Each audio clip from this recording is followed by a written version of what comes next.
Hello दोस्तों, एक बार फिर से स्वागत है आपका मेरे यूट्यूब चैनल आरएस नोट्स पर। और आशा करता हूं दोस्तों आप सब स्वस्थ होंगे, मस्त होंगे। दोस्तों, हरियाणा कर्मचारी चयन आयोग द्वारा आपका Haryana police sub inspector exam दोस्तों होने जा रहा है। और उसके लिए हम आपके लिए एक मोस्ट इंपॉर्टेंट मॉक टेस्ट दोस्तों हरियाणा जी का लेके आए हैं। इस मॉक टेस्ट में आपको पूरे के पूरे 50 प्रश्न जो हैं मोस्ट इंपॉर्टेंट हरियाणा जीके के मिलेंगे दोस्तों। चूंकि एक मॉक टेस्ट होने जा रहा है तो आप साथ के साथ जवाब देते चलिएगा और अंत में कमेंट सेक्शन में जरूर बताइएगा कि आपके 50 में से कितने जवाब सही मिले दोस्तों। अपनी तैयारी परख लीजिए। तो आइए दोस्तों, बिना समय गवाए पहले प्रश्न से शुरू करें। पहला प्रश्न है कि हरियाणा में नाथपंथी संप्रदाय का प्रमुख स्थल कहाँ पर स्थित है? तो ये स्थित दोस्तों स्थल बोहर रोहतक में। ऑप्शन ए इसका बिल्कुल सही जवाब होगा। याद रखें, नाथपंथी संप्रदाय का प्रमुख स्थल है स्थल बोहर में, रोहतक में है जो। आगे बढ़ते हैं, अगला प्रश्न देखिए। हरियाणा में कौन सी गैर धार्मिक मूर्ति प्राप्त हुई है? तो ये प्राप्त हुई है दोस्तों शराब में दूध की, फूल तोड़ती कामिनी और नाचती नर्तकी, तीनों प्राप्त हुई हैं। तो ऑप्शन डी इसका बिल्कुल सही जवाब है उपरोक्त सभी दोस्तों। याद रखें, ऑप्शन डी इसका बिल्कुल सही जवाब होगा। ठीक है, आगे बढ़ते हैं, अगला प्रश्न देखिए कि राजघाट गुरुद्वारा हरियाणा के किस शहर में स्थित है? तो ये स्थित है दोस्तों कुरुक्षेत्र में। याद रखें, ऑप्शन ए इसका बिल्कुल सही जवाब होगा। याद रखें दोस्तों। ठीक है, आगे बढ़ते हैं। साथ के साथ जवाब जवाब भी देते चलिएगा दोस्तों और अंत में हमें बताइएगा कमेंट करके कि आपके 50 में से कितने जवाब सही मिले। आगे, हरियाणा में सर्वाधिक साक्षरता वाला जिला कौन सा है? तो सबको पता होना चाहिए दोस्तों, गुरुग्राम जो है, गुड़गांव जिसे पहले कहा जाता था, वो सर्वाधिक साक्षरता वाला जिला है दोस्तों। याद रखें। अगला प्रश्न देखें कि दुर्गा माता ने हरियाणा के किस पवित्र स्थल पर दर्शन दिए थे? तो ये दिए थे दोस्तों देवसर में। देवसर जो दोस्तों भिवानी में स्थित है। याद रखें, ऑप्शन ए इसका बिल्कुल सही जवाब होगा। आगे बढ़ते हैं, अगला प्रश्न देखें कि सुल्तानपुर पक्षी विहार हरियाणा के किस जिले में स्थित है? तो ये स्थित है दोस्तों गुरुग्राम में। ऑप्शन बी इसका बिल्कुल सही जवाब होगा। फरूखनगर गुरुग्राम में है ये स्थित। ठीक है, आगे देखिए दोस्तों प्रश्न कि यक्षिणियों की मूर्तियां हरियाणा के किस क्षेत्र से प्राप्त हुई थी?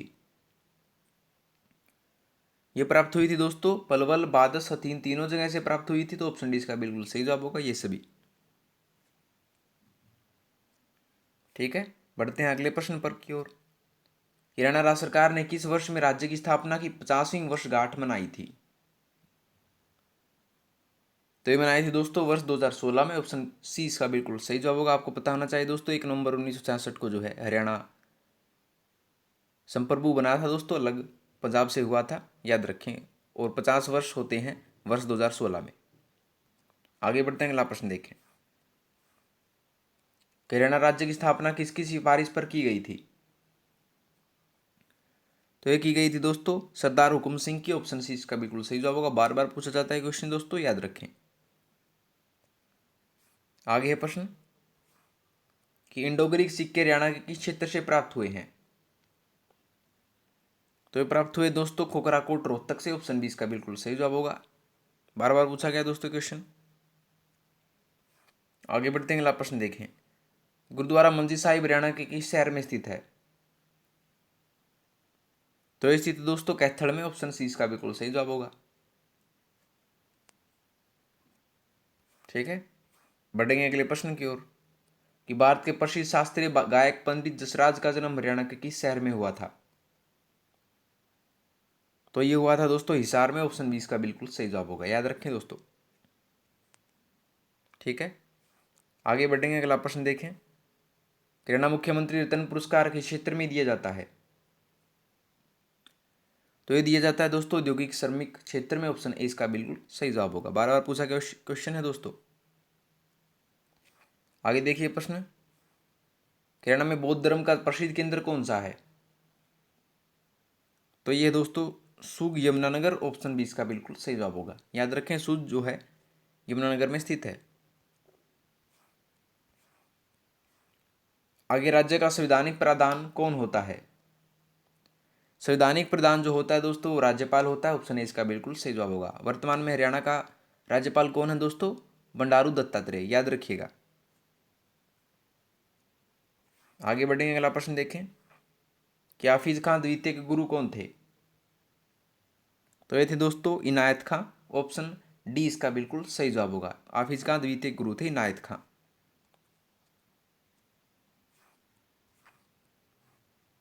आगे प्रश्न, निम्नलिखित नृत्यों में से कौन सा नृत्य केवल पुरुषों द्वारा ही किया जाता है?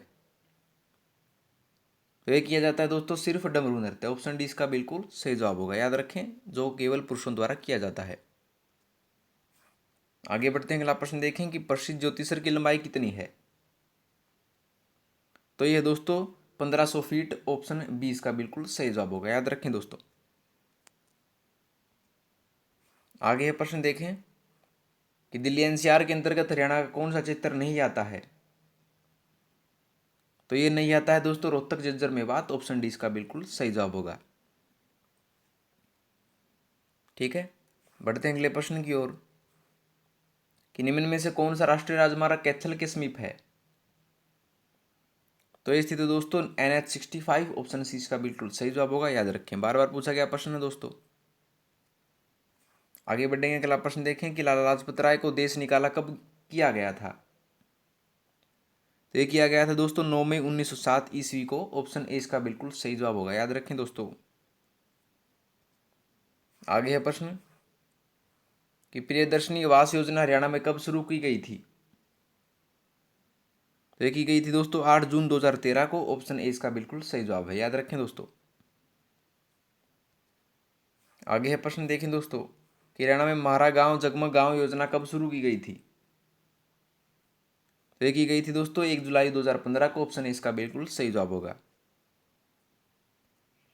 अगला प्रश्न देखिए साथियों, हरियाणा की इस परियोजना को देश के उत्तरी क्षेत्र की प्रथम मेगा परियोजना के रूप में घोषित किया गया था? तो ये किया गया था दोस्तों राजीव गांधी तापीय विद्युत परियोजना को। ऑप्शन बी इसका बिल्कुल सही जवाब होगा। याद रखें दोस्तों। आगे है प्रश्न देखें कि NIILM यानी नीलम यूनिवर्सिटी जिसे कहा जाता है हरियाणा किस जिले में स्थित है? याद रखें, बार बार पूछा जाता है। इसका जवाब होगा डी। ऑप्शन डी सिरसा में। आगे है हरियाणा के शहर में पोल्ट्री का प्रशिक्षण दिया जाता है? तो ये दिया जाता है दोस्तों करनाल में। ऑप्शन बी इसका बिल्कुल सही जवाब होगा। याद रखें दोस्तों, बार बार पूछा जाता है प्रश्न ये भी।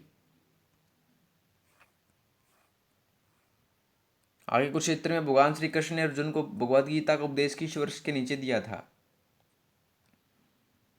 तो ये दिया था दोस्तों बरगद के पेड़ के नीचे। बार बार पूछा जाता है, जो बच्चे जो हैं पीपल और बरगद में कंफ्यूज हो जाते हैं, लेकिन इसका सही जवाब होगा दोस्तों बरगद के पेड़ के नीचे।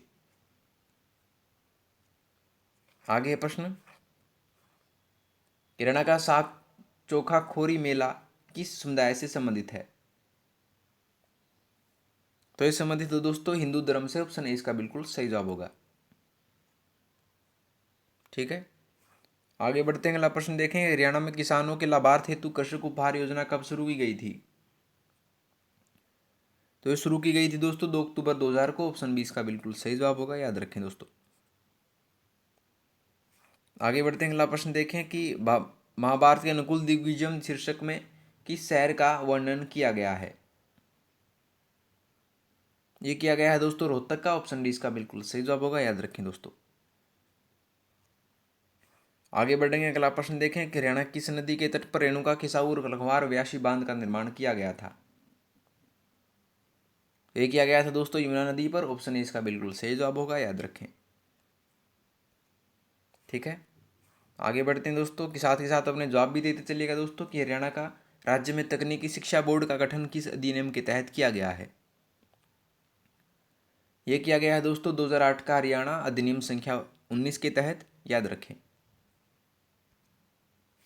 आगे बढ़ते हैं कि सरस्वती चीनी मिल हरियाणा के किस जिले में स्थित है? बार बार पूछा गया प्रश्न दोस्तों, मोस्ट इंपोर्टेंट प्रश्न है। तो इसका जवाब होगा फरीदाबाद में। ऑप्शन डी इसका बिल्कुल सही जवाब होगा। आगे बढ़ते हैं, अगला प्रश्न देखें कि निम्नलिखित में से हरियाणा राज्य में सबसे कम अनुसूचित जातियों की साक्षरता वाला जिला कौन सा है? तो ये दोस्तों सिरसा जिला। ऑप्शन ए इसका बिल्कुल सही जवाब होगा। याद रखें, बार बार पूछा प्रश्न। आगे बढ़ते हैं अगले प्रश्न की ओर, कर्णम और का संबंध किस खेल से है? बार बार पूछा गया प्रश्न दोस्तों ये भी। तो इसका जवाब होगा भारोत्तोलन से। ऑप्शन बी इसका जवाब होगा वेट लिफ्टिंग में। आगे बढ़ते हैं, अगला प्रश्न देखें कि रूपचंद्र शतक मंगल गीत प्रबंध जैन साहित्य के लेखक कौन थे। तो ये थे दोस्तों, याद रखें, रूपचंद्र पांडे। ऑप्शन ए इसका बिल्कुल सही जवाब है। ठीक है, आगे देखिए प्रश्न, निम्नलिखित में से कौन सी झील हरियाणा राज्य में स्थित है।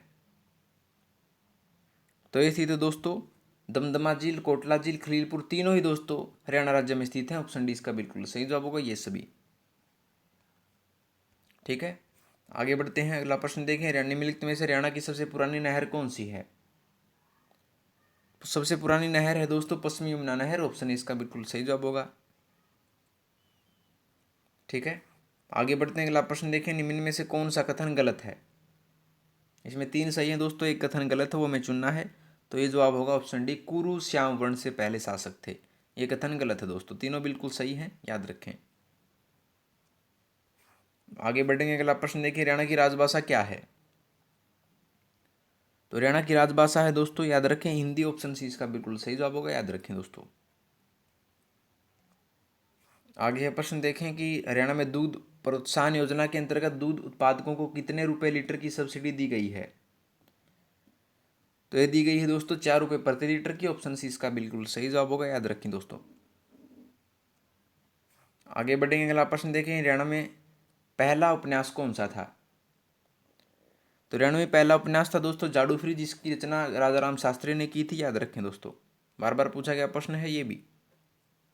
आगे बढ़ते हैं, अगला प्रश्न देखें, हरियाणा में राजीव गांधी परिवार बीमा योजना कब शुरू की गई थी। तो शुरू की गई थी दोस्तों 15 अगस्त 2004 को। ऑप्शन डी इसका बिल्कुल सही जवाब होगा। ठीक है, बढ़ते हैं अगले प्रश्न की ओर कि राजघाट गुरुद्वारा हरियाणा के किस जिले में स्थित है।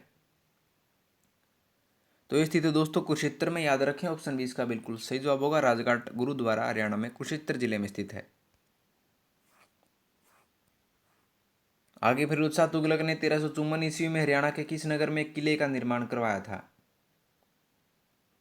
तो ये करवाया था दोस्तों हिसार में। ऑप्शन ए इसका बिल्कुल सही जवाब होगा।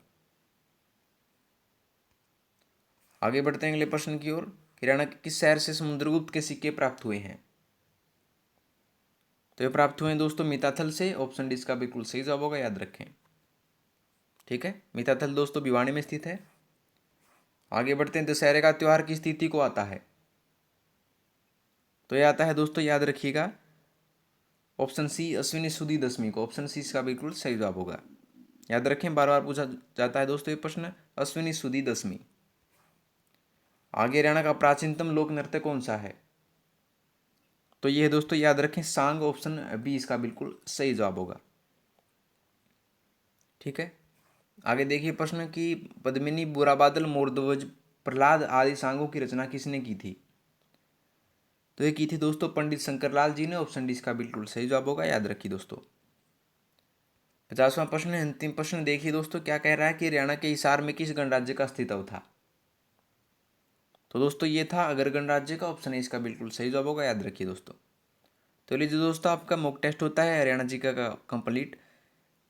दोस्तों कमेंट सेक्शन में जरूर बताइएगा कि आपके 50 में से कितने जवाब सही मिले। अगर आपको वीडियो पसंद आई हो तो वीडियो को लाइक, शेयर और कमेंट करके जरूर बता दीजिएगा दोस्तों। और आरएस नोट्स चैनल को सब्सक्राइब कर लीजिएगा। दोस्तों मिलते हैं आपसे अगली वीडियो में नए रोचक प्रश्नों के साथ, तब तक के लिए धन्यवाद दोस्तों।